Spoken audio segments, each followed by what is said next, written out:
Je pense que vous avez tous entendu parler au moins une fois de Vincent van Gogh, ou ce peintre du 19e siècle qui est largement reconnu comme étant l'un des plus grands artistes de tous les temps.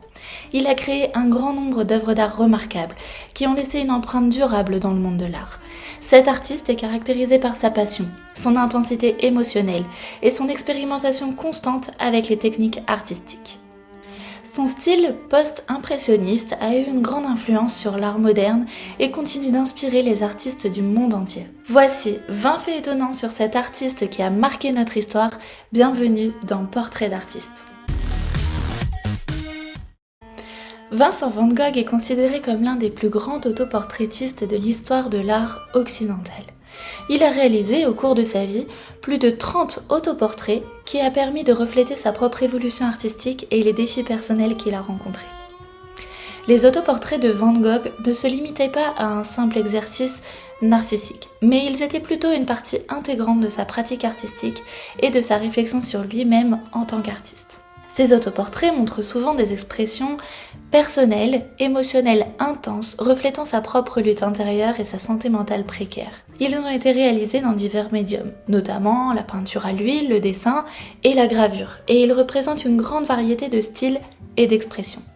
On peut clairement dire que Vincent van Gogh a été un artiste on ne peut plus productif, puisqu'on estime généralement qu'il a produit plus de 2000 œuvres au total, réalisées seulement en une décennie. Cela comprend des peintures à l'huile, environ 800, des dessins, des aquarelles, des estampes et d'autres formes d'art. Ce rythme incroyablement prolifique correspond à peu près à une œuvre tous les 36 heures. Il a commencé sa véritable carrière artistique assez tardivement. C'est à 27 ans que Vincent van Gogh se lance en tant que peintre. En effet, il a connu quelques échecs précédant sa vie d'artiste. Il a d'abord été marchand d'art, mais fut licencié car il refusait de reconnaître l'art comme un produit ou une marchandise. Il a également échoué au concours de théologie pour enfin se tourner vers la peinture. D'ailleurs, sa formation religieuse a eu une influence sur son art et il a peint plusieurs œuvres à thème religieux, bien que son style soit souvent considéré comme non conventionnel. Tout au long de sa vie, il a entretenu une relation très forte avec son frère Théo, aussi bien personnellement que professionnellement. Il a été un très grand soutien financier et émotionnel pour Van Gogh, ce qui lui a permis de continuer sa carrière d'artiste. Théo travaillait en tant que marchand d'art et a soutenu financièrement de nombreux autres artistes aussi, tels que Cézanne et Gauguin. Il a toujours été un soutien inébranlable pour Vincent, malgré les périodes de crise et de désespoir de son frère. Théo est malheureusement décédé tragiquement quelques mois seulement après la mort de son frère. Van Gogh était connu pour sa palette de couleurs vives et ses coups de pinceau audacieux, caractéristiques de son style post-impressionniste. Ce style a émergé au 19e siècle, en réponse au style impressionniste. Van Gogh utilise des tons vifs et purs, souvent en juxtaposition directe, pour créer des effets de lumière et de couleurs intenses. Ces couleurs étaient souvent non réalistes, choisies pour exprimer des émotions et des sensations plutôt que de refléter la réalité. Van Gogh a également souvent modifié la perspective et la taille des objets pour créer une vision plus personnelle et émotionnelle de la réalité. Les objets pouvaient être déformés ou exagérés pour exprimer ses émotions et sa propre perception du monde.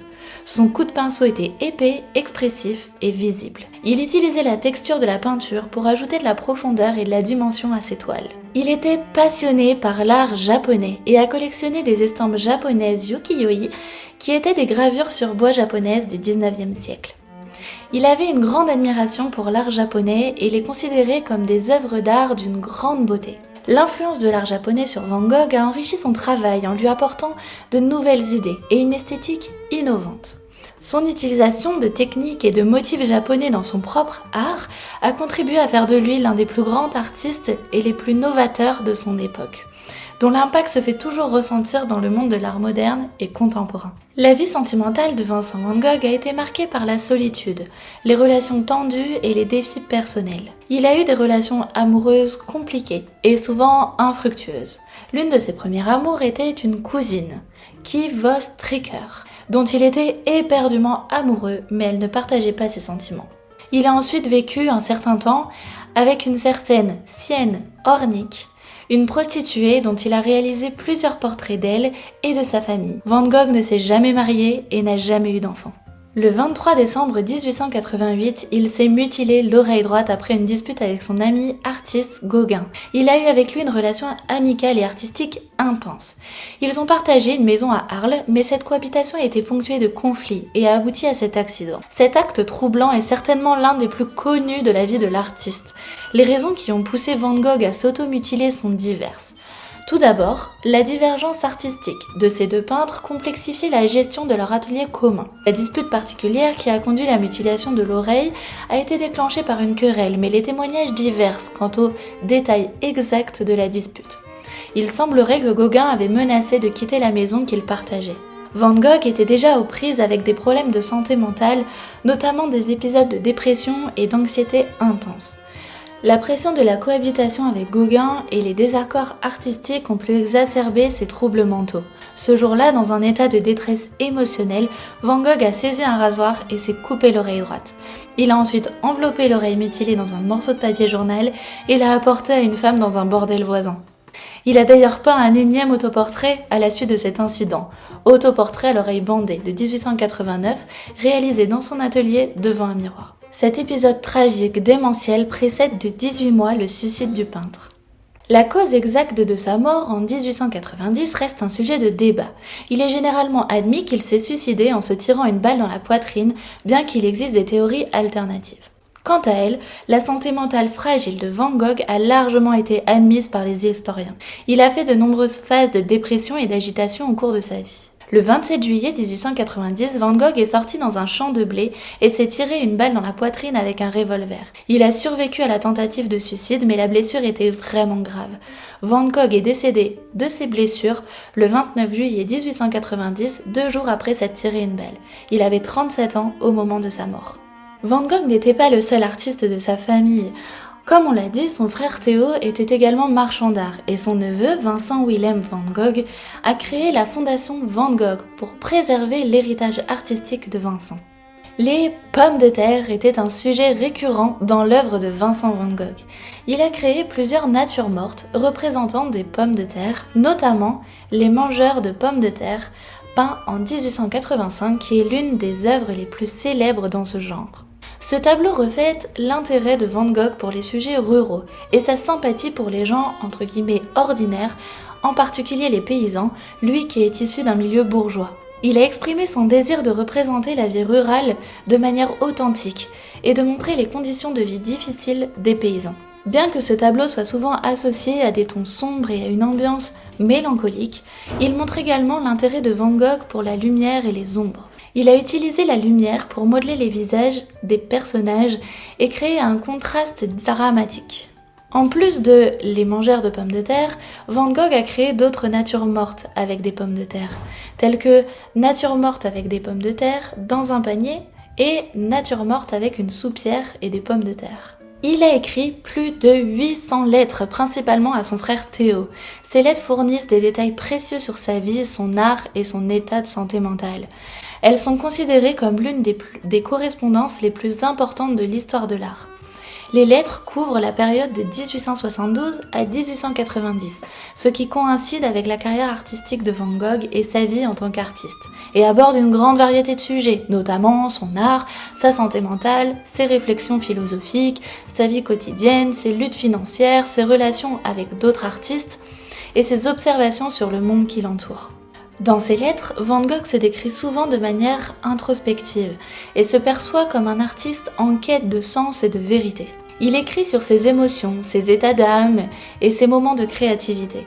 Les lettres de Vincent van Gogh sont une ressource inestimable pour les chercheurs, les historiens de l'art et les amateurs d'art, car elles permettent de mieux comprendre la personnalité complexe de l'artiste et la genèse de son œuvre. Elles sont désormais publiées et disponibles en plusieurs langues. Il existe plusieurs musées Vincent van Gogh à travers le monde, notamment à Amsterdam, musée qui abrite la plus grande collection d'œuvres de Van Gogh au monde, comprenant plus de 200 tableaux, 500 dessins et près de 700 lettres de l'artiste. À Arles, en France, se situe la fondation Vincent van Gogh, où le peintre a lui-même vécu et créé de nombreuses œuvres. Le musée expose des œuvres d'art moderne en relation avec l'héritage de Van Gogh et organise des expositions temporaires sur l'art contemporain. Van Gogh n'a officiellement vendu qu'une seule œuvre de son vivant. La Vigne Rouge est bien l'unique tableau documenté officiellement vendu au prix de 400 francs. Mais on ne sait quasiment rien des échanges réalisés pendant sa période parisienne de 1886 à 1888. Il pensait généralement que ses œuvres allaient prendre de la valeur un jour. Et il ne croyait pas si bien dire. Aujourd'hui, la propriété du musée Pouchkine de Moscou, si la vigne avait été mise sur le marché, il serait très certainement parmi les plus chers au monde. Tout le long de sa carrière, Vincent van Gogh a exercé une influence sur d'autres artistes de son époque, notamment les peintres post-impressionnistes et expressionnistes. Son style audacieux et sa palette de couleurs vives ont influencé les artistes tels que Paul Gauguin et Henri Matisse. À sa mort, c'est la veuve de son frère, Johanna van Gogh-Bonge, qui va entreprendre une valorisation de ses œuvres, telle une véritable pro du marketing avant l'heure. Les artistes du début du XXe siècle ont été profondément influencés par le style Van Gogh, ce qui a contribué à l'essor de l'art moderne. Son utilisation de la couleur, de la lumière et des gestes du pinceau ont été reconnus comme révolutionnaires. Pour l'anecdote, en 1911, soit 21 ans après sa mort, l'écrivain suédois Knut Hamsun a cité Van Gogh comme parmi les artistes qu'il admirait pendant sa récompense du prix Nobel de littérature. Le soleil était un motif récurrent dans ses œuvres, notamment dans sa série de tableaux de tournesol très connu. Il avait une fascination particulière pour la lumière du soleil et l'utilisait de manière expressive dans ses tableaux. Il utilisait la représentation du soleil pour créer une atmosphère vibrante et captivante. Pour Van Gogh, le soleil avait également une signification symbolique. Il considérait le soleil comme un symbole de vitalité, d'espoir et de réconfort. En tant que passionné des estampes japonaises, ces dernières utilisaient souvent des motifs de soleil et de lune, ce qui a peut-être également influencé son propre travail. La Nuit étoilée est l'une des œuvres les plus célèbres et emblématiques de ce peintre. Créé à la suite de l'épisode de mutilation de son oreille pendant son internat à l'asile de Saint-Paul de Mosole, ce tableau représente un ciel nocturne tourbillonnant, rempli d'étoiles au-dessus d'un petit village avec des maisons et une église. Les cimes des arbres semblent se courber sous l'influence du vent. Au premier plan, on voit un cyprès imposant qui s'élève de façon dramatique vers le ciel étoilé. La peinture a été influencée par la vue depuis sa fenêtre de la chambre de Van Gogh. Bien qu'il fût en plein épisode de trouble mental à l'époque, cette œuvre montre à la fois sa fascination pour la beauté de la nuit étoilée et sa lutte intérieure.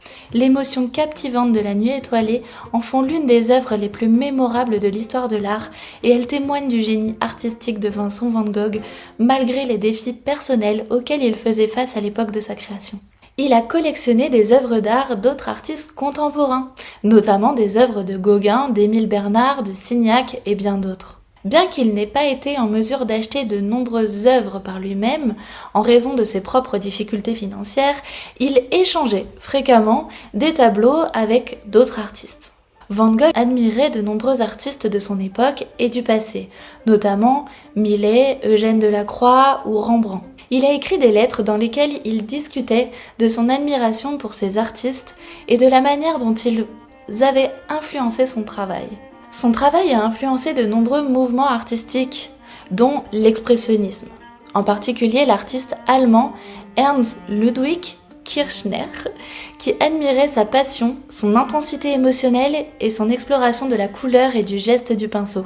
L'expressionnisme est un mouvement artistique qui a émergé au début du XXe siècle, principalement en Allemagne, et qui mettait l'accent sur l'expression des émotions, des sentiments et des expériences personnelles à travers l'art, caractéristiques que l'on peut quand même retrouver dans les œuvres de Van Gogh, bien que son travail ne soit pas strictement classé comme expressionniste. Réalisé en 1890, son tableau Portrait du docteur Gachet a été vendu aux enchères pour 82,5 millions de dollars le 15 mai 1990, soit exactement 100 ans après sa création. À l'époque, il s'agissait du prix le plus élevé jamais payé pour une œuvre d'art lors d'une vente aux enchères. Cette œuvre représente le docteur Paul Gachet, un médecin qui s'occupait de Van Gogh à Auvers-sur-Oise, où l'artiste avait été admis à l'asile en mai 1890. Van Gogh a réalisé ce portrait du docteur Gachet peu de temps après sa sortie et a exprimé son affection pour le médecin dans une lettre à son frère Théo. Il avait un grand respect pour Gachet, qui était lui-même un amateur d'art et collectionneur d'œuvres d'art. Cette vente a attiré une attention considérable dans le monde de l'art et a suscité des débats sur la valeur des œuvres. Elle a évidemment aussi mis en lumière l'engouement pour les œuvres de Van Gogh et leur importance sur le marché de l'art. Le peintre a fait partie des artistes impressionnistes et modernes dont les tableaux se vendent le plus cher. À ce jour, 12 de ses toiles ont dépassé les 30 millions de dollars aux enchères. En 2017, Laboureur dans un champ de 1889 a été adjugé à 81,3 millions de dollars. Ces œuvres sont également rares sur le marché puisque la plupart résident dans les musées. On ne peut en trouver que 2 ou 3 par an aux enchères dans le monde, ce qui alimente leur rareté et donc leur prix. La mort tragique de Vincent Van Gogh est soumise à débat. Selon certains, elle ne serait pas tout à fait le fruit de ses troubles mentaux. En 1890, Van Gogh se tire une balle dans la poitrine et meurt de ses blessures 2 jours après. Cependant, Van Gogh a reçu une bonne éducation artistique et il était conscient que la vie des artistes participe pleinement à leur œuvre. On suppose donc que Vincent Van Gogh était acteur de sa vie comme il a voulu être acteur de sa mort. C'était un choix. Racine d'arbre, son dernier tableau réalisé le jour même de sa tentative de suicide, reprend un motif qui obsède Van Gogh. Dans les racines, il voit justement quelque chose de la lutte pour la vie. Il veut qu'à travers les lignes qu'il trace sur la toile, on devine quel homme il était. Et donc, il ne veut pas partir comme quelqu'un qui a perdu la raison, mais comme quelque chose de maîtrisé. Aujourd'hui, Vincent Van Gogh est considéré comme l'un des plus grands artistes de tous les temps, et ses œuvres sont mondialement célèbres. Sa vie tumultueuse et sa contribution à l'art moderne continuent d'inspirer et de captiver les amateurs d'art du monde entier. Mais les réflexions sur Van Gogh divergent selon le point de vue choisi. Par exemple, Salvador Dali exprime en 1972 sur ce peintre qu'il n'aime pas, je cite, « Van Gogh est la honte de la peinture française et de la peinture universelle ». Pour certains, sa vie, digne d'un héros romantique, en fait un mythe, celui du peintre incompris ou de l'artiste maudit.